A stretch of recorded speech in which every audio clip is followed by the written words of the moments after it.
Hi hello ನಮಸ್ಕಾರ welcome to my channel. ಸ್ನೇಹಿತರೆ, ಇವತ್ತು ನಾನು ನಿಮಗೆ ಈಸಿಯಾಗಿ ಮನೆಯಲ್ಲೇ ನೀವು ಹೋಟೆಲ್ನಲ್ಲಿ ಮಾಡುವಂತಹ ಒಂದು ಪತ್ತಲನ್ನು ನೀವು ಆರಾಮಾಗಿ ಮನೆಯಲ್ಲೇ ಮಾಡ್ಕೊಳ್ಬಹುದು. ಅದನ್ನು ನೀವು ಹೇಗೆ ಮಾಡ್ಕೊಳ್ಬಹುದು ಅಂತ ಹೇಳಿ ಇವತ್ತಿನ ವಿಡಿಯೋದಲ್ಲಿ ನೋಡ್ತಾ ಹೋಗೋಣ ಬನ್ನಿ. ಇಲ್ಲಿ ನಾನು ಸ್ವಲ್ಪ ಈರುಳ್ಳಿಯನ್ನು ತೆಗೆದುಕೊಂಡಿದ್ದೀನಿ. ಇಲ್ಲಿ ಒಂದು 3 ರಿಂದ 4 ಈರುಳ್ಳಿ ಇದೆ, ಚಿಕ್ಕ ಚಿಕ್ಕದ ಈರುಳ್ಳಿ, ಸ್ವಲ್ಪ ಅನ್ನ, ಜೊತೆಗೆ ಸ್ವಲ್ಪ ಕಾಯನ್ನು ತೆಗೆದುಕೊಂಡಿದ್ದೀನಿ.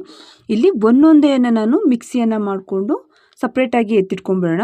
ನೀವು ಅನ್ನ ಬೇರೆ, ಕಾಯಿ ಬೇರೆ ಮತ್ತು ಈರುಳ್ಳಿ ಬೇರೆ, ಇವು ಮೂರನ್ನು ಸಹ ನೀರನ್ನು ಹಾಕ್ಕೊಳ್ದೇ ನೀವು ಸಪ್ರೇಟಾಗಿ ರುಬ್ಕೊಳ್ಬೇಕು. ಇದನ್ನು ನೋಡಿ, ಇವಾಗ ಅನ್ನವನ್ನು ರುಬ್ಬಿದ್ದಾಗಿದೆ.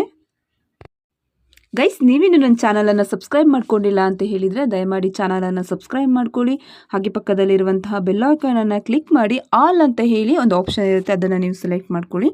ಇದರಿಂದ ನಾನು ಮಾಡೋ ವಿಡಿಯೋಗಳ ಎಲ್ಲ ನೋಟಿಫಿಕೇಷನ್ ಫಸ್ಟ್ ಬಂದು ನಿಮಗೆ ತಲುಪುತ್ತೆ. ಬನ್ನಿ, ಇವಾಗ ಇದನ್ನು ಒಂದೊಂದೇ ಆಗಿ ನಾನಿಲ್ಲಿ ಸಪ್ರೇಟಾಗಿ ರುಬ್ಕೊಂಡಿದ್ದಾಗಿದೆ.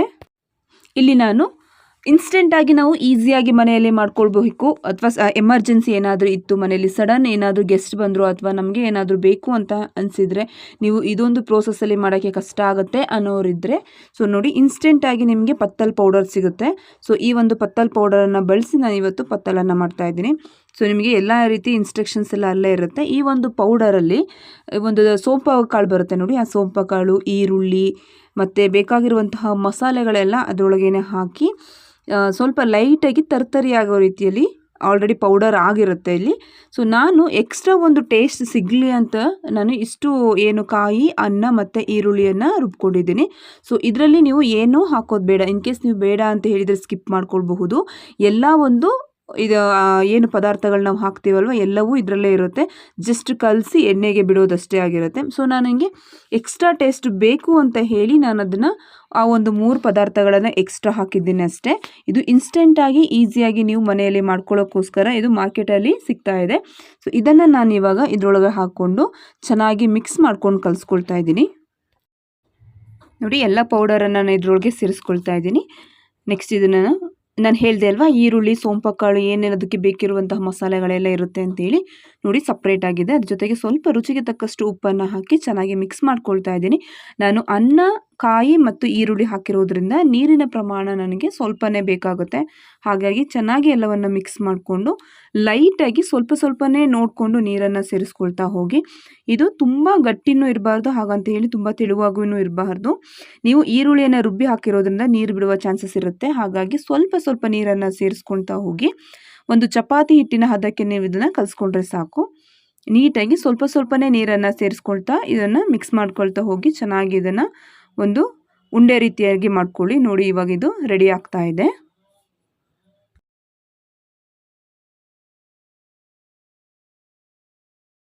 ನೆಕ್ಸ್ಟು ಈ ರೆಡಿಯಾಗಿರುವ ಹಿಟ್ಟನ್ನು ತೆಗೆದುಕೊಳ್ಳಿ. ನೀವೇನು ಚಪಾತಿಯನ್ನು ಲಟ್ಸೋಕ್ಕೆ ರೆಡಿ ಮಾಡ್ಕೊಂಡಿರ್ತೀರ, ಅಥವಾ ನೀವು ರೊಟ್ಟಿಯನ್ನು ತಟ್ತೀರಲ್ವ, ಸೊ ರೊಟ್ಟಿಯನ್ನು ತಟ್ಟೋ ರೀತಿಯಲ್ಲೂ ಸಹ ಮಾಡ್ಕೊಳ್ಬಹುದು.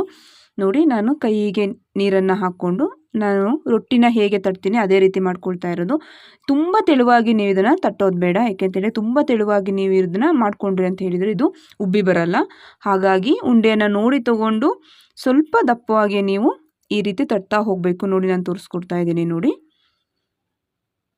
ಸೊ ನೋಡಿ, ನೀಟಾಗಿ ಈ ರೀತಿ ಮಾಡ್ಕೊಳ್ತಾ ಬಂದರೆ ನಿಮಗೆ ಈಸಿ ಆಗುತ್ತೆ. ಸ್ವಲ್ಪ ಕೈಗೆ ನೀರನ್ನು ಹಾಕ್ಕೊಂಡು ಚೆನ್ನಾಗಿ ಈ ರೀತಿ ನೀವು ಫುಲ್ ಸುತ್ತನೂ ನೀವು ಈ ರೀತಿ ತಟ್ಕೊಳ್ತಾ ಬರಬೇಕು. ನೋಡಿ, ಇವಾಗ ಇದು ರೆಡಿ ಆಗಿದೆ. ನೀಟಾಗಿ ರೌಂಡಾಗಿ ನಾನು ಇದನ್ನು ರೆಡಿ ಮಾಡಿ ಇಟ್ಕೊಂಡಿದ್ದೀನಿ.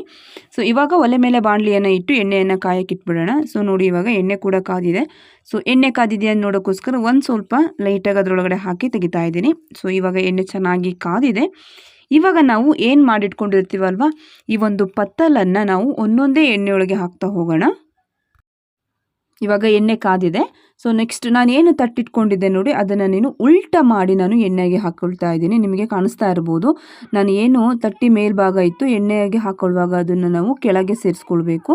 ಕೆಳಗೆ ಸೇರಿಸಿ ಅದು ಚೆನ್ನಾಗಿ ಬೆಂದು ಮೇಲೆ ಉಬ್ಬಿ ಬರುತ್ತೆ. ಸೊ ಅಲ್ಲಿವರೆಗೂ ನೀವು ಸೌಟು ಅಥವಾ ಸ್ಪೂನನ್ನು ಹಾಕಬಾರ್ದು. ಸೊ ನೆಕ್ಸ್ಟ್ ಅದು ಚೆನ್ನಾಗಿ ಅದು ಬೆಂದು ಮೇಲೆ ಬರುತ್ತೆ ನೋಡಿ, ಆವಾಗ ನೀವು ಸ್ಪೂನಿನ ಸಹಾಯದಿಂದ ಲೈಟಾಗಿ ಪ್ರೆಸ್ ಮಾಡ್ತಾ ಬರಬೇಕು. ನೀವು ಸೇಮ್ ಹೇಗೆ ಪೂರಿಯನ್ನು ಮಾಡ್ಕೊಳ್ತೀರಾ ಅದೇ ರೀತಿ. ಎರಡೂ ಬದಿಯಲ್ಲಿ ತಿರು ಹಾಕ್ಕೊಂಡು ನೀಟಾಗಿ ಬೇಯಿಸ್ಕೊಳ್ಳಿ.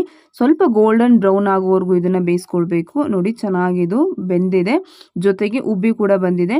ನೆಕ್ಸ್ಟ್ ನಾನು ನಿಮಗೆ ಇದೇ ರೀತಿ ಇನ್ನೊಂದನ್ನು ಮಾಡಿ ತೋರಿಸ್ತಾ ಇದ್ದೀನಿ. ನೋಡಿ ಸೇಮ್ ಪ್ರೋಸೆಸ್ಸಲ್ಲೇ ಸ್ವಲ್ಪ ಹಿಟ್ಟನ್ನು ತೆಗೆದುಕೊಂಡು ಚೆನ್ನಾಗಿ ಇದನ್ನು ಈ ರೀತಿ ತಟ್ಕೊಳ್ತಾ ಇದ್ದೇನೆ. ನೀವು ಬೇಕಾದ್ರೆ ಚಪಾತಿ ರೀತಿಯಲ್ಲೂ ಕೂಡ ನೀವು ಲಟ್ಟಣಿಗೆ ಸಹಾಯದಿಂದ ಮಾಡ್ಕೊಳ್ಬಹುದು. ಸ್ವಲ್ಪ ಇದು ದಪ್ಪವಾಗೇ ಇರಬೇಕು. ನೋಡಿ ಎಣ್ಣೆಗೆ ಬಿಟ್ಟಿದ್ದೀನಿ. ತುಂಬ ತೆಳುವಾಗಿ ಮಾಡ್ಕೊಂಡ್ಬಿಟ್ರೆ ಏನಾಗುತ್ತೆ, ಉಬ್ಬಿ ಬರಲ್ಲ, ಜೊತೆಗೆ ಒಂಥರ ರೊಟ್ಟಿ ಥರ ಆಗಿಬಿಡುತ್ತೆ.